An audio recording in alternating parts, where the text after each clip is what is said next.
And I'm looking at what some people have been talking concerning.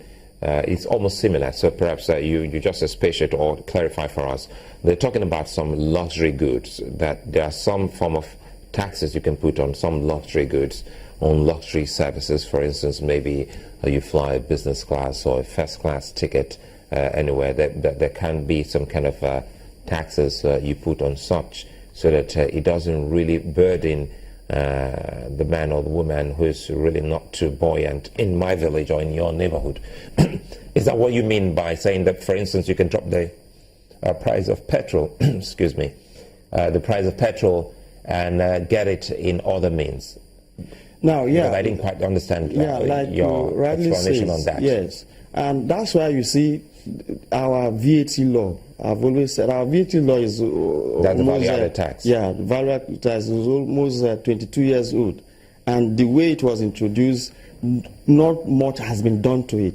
Now, in other climes, you are supposed to have multiple rates of VAT, so that you classify some items that you for, as you mentioned, luxury goods. The VAT rate on that goods should be different from the basic, or what is called the standard rate for taxable supplies or goods and services.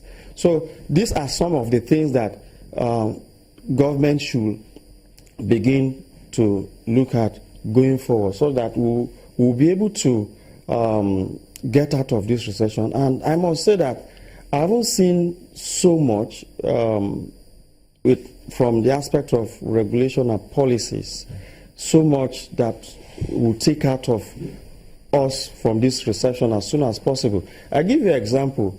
2009, 2010, the whole world, we were facing what is called the global financial crisis, and there was a recession all over the place.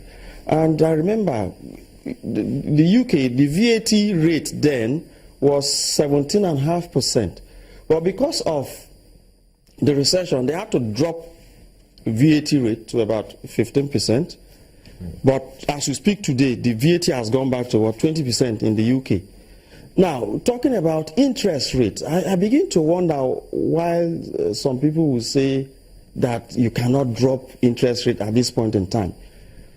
In the UK, as at that point in time, interest rate was dropped as low as 0.5%.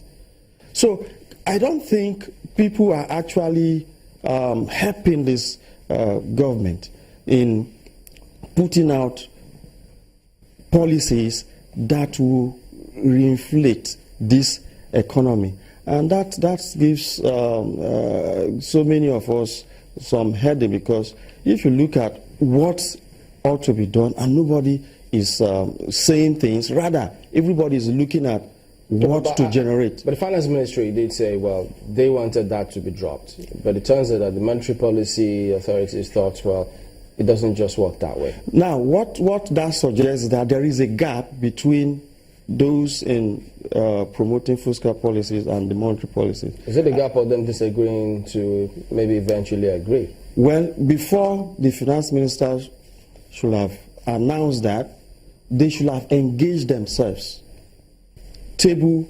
what the sides are. There are always two sides to a coin, and for every policy there is cost and benefit. And for every policy there is that equilibrium point whereby if it exceeds that point, it will now yield a negative effect. If the finance minister says, yes, the interest rate should be dropped, she was right. And if the CBN governor says interest rate cannot be dropped, he is also right. But at a point like this, you need to look at what point can we, or at what rate should this interest be dropped? Because the argument of the CBN governor is talking about the economy, there is inflation in the economy already. But there are other indices that you need to consider. You talk about unemployment, you talk about exchange rate, and so you are supposed to use these tools to manage and balance things out in the economy. So for somebody to just say you cannot reduce interest rate, I think is not helping the economy, because you are supposed to look at, that is what they call policy simulation. You need to simulate your policies, and it will tell you at what rate should this interest come to, and it will not affect inflation. So these things have not been done, and we cannot just sit down and say we can't do anything because inflation is high. Is it advisable at this point to give tax holiday to perhaps investors to attract foreign direct investment in this kind of recession, or you just leave it as it is and keep going? Yeah, so now there are a lot of provisions already for tax holidays in the Nigerian tax laws. But how do you sell this to people? We talk about consistency. We are not consistent in most of our policies. So when people look at the economy from outside and they are saying, hold on a minute, what has been the trend over the past period, and how am I sure that if I put my resources, my investment in this economy, I'll be able to make money and return. Especially one of the things too is this interest rate.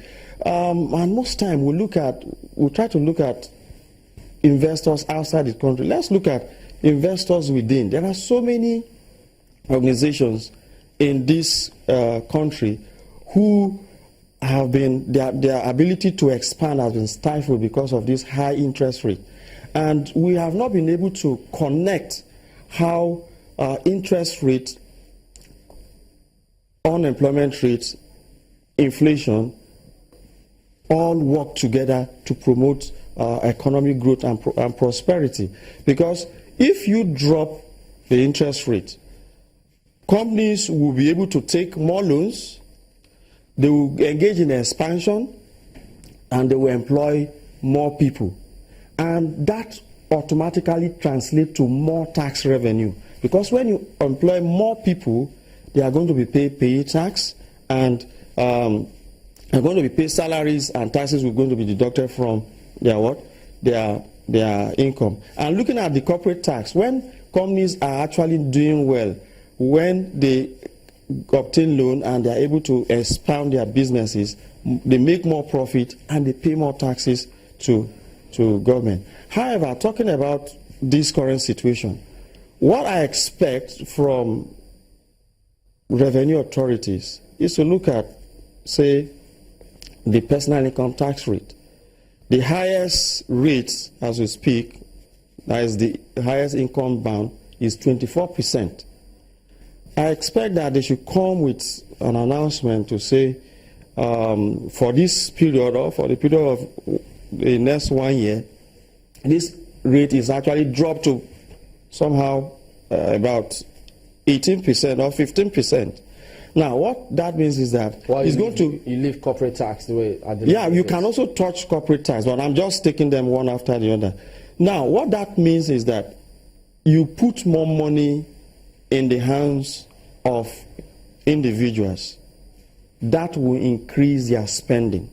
And in a recession, anywhere is required that government should spend more and people should spend more. Now, when people are spending more, you get more tax in the form of what? VAT. So by reducing the rate of personal income tax, you are actually going to gain it from what? VAT. Now these are... But not by increasing VAT. Is it? Not by increasing VAT, because when VAT is a function of when you spend more. When you spend, yes, consumption tax. So the more you spend, the more VAT you pay. So if my income is reduced, that's going to affect my ability to spend and the level of items that I can buy at a particular time. You know, in all of this, while they talk about payment of tax, getting a lot of people into the tax net, the impression that a lot of people have at this recession, don't even talk about tax, because they will not. In fact, some go as far as saying, look, the ones that pay, what have you done with it? So I'm not going to. How do you get people to comply? Now, to encourage voluntary compliance, there are certain things you need to do, because when you look at the figures as we speak today, tax compliance in Nigeria is very low. Now, like the announcement that was made that you have to present your tax, evidence of tax payment before you can renew or obtaining a tax. Is that to the person renewing or to the guarantor? Yeah, like I said, it's supposed to be the guarantor. That is what the tax law says. But the way it has been presented is as if every adult is supposed to present. Now, let me just flip it the way the announcement will have encouraged tax compliance. For example, if you announce today to say that students who are going to write NECO or GCE, whatever you call them, will register for free if they can show that their parents have paid taxes for the past 2 years. I'm sure that will give you more people, that will encourage more people to pay taxes. So what do you do? To encourage voluntary tax compliance, you are supposed to apply incentive to tax payment. That alone will now encourage people to want to pay tax. And by so doing, you create a database to capture these people. And I think that is what revenue authorities should be looking at this point in time, not raising tax issues, because tax payment itself is not supposed to be a burden. But when you have too many taxes to pay and the approach is more of enforcement rather than then you see people actually resisting it. And I've always said that there is no justifiable reason for not paying taxes if it is in the prohibition of the tax law to pay tax. But what you see in reality is that by the time you match reality with what the law is saying, that's why you have high rate of non-compliance, coupled with other reasons. But this is just one of the reasons. And I think this recession offers us that opportunity for revenue authorities to actually look at everything together and try to be long-term in planning, because what we do is just short-term, what is the revenue target and all that. And this is not actually helping the system, because we are going through, this takes us through a vicious cycle. Now, in nation building, when you want to build a nation so that we can drive the nation using taxation, you are supposed to... We need to argue at that point. So I appreciate your comment on this morning.